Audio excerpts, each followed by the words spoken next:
হাসরের ময়দানে কত কাতার মানুষ হবে গো। নবী বলেন আয়েশা, হাসরের ময়দানে মানুষ 120 কাতার মানুষ হবে। কয় কাতার?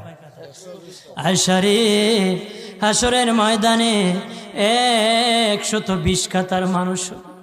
আয়েশা সিদ্দিকা বলেন ইয়া রাসূলুল্লাহ, ইয়া রাসূলুল্লাহ, আমি জানতে চাই আপনি রাসূলুল্লাহর উম্মত কত কাতার হবে? নবী বলেন আয়েশা, আমি রাসূলুল্লাহর উম্মত একাই 80 কাতার হবে। আয়েশা বললেন ইয়া রাসূলুল্লাহ, দিনের নবীজি 80 কাতার দিয়ে আপনার উম্মত হবে, আপনার উম্মতকে কেমনে আপনি চিনবেন? নবী বলেন আয়েশা রে, আমার উম্মতকে 3টা পরিচয় আমি চিনব। 1 নম্বর পরিচয়, আমার উম্মতের কপাল থেকে নূর চমকাবে, নূর চমকাবে।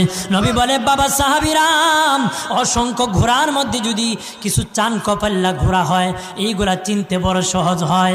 চান কপাল্লা ঘোড়া চিনতে বড় সহজ হয়। হাসরের ময়দানে আমার 1 প্রকার উম্মত চান কপাল্লা হবে, কপাল থেকে নূর চমকাবে, নূর চমকাবে। তখন আমি বুঝতে পারবো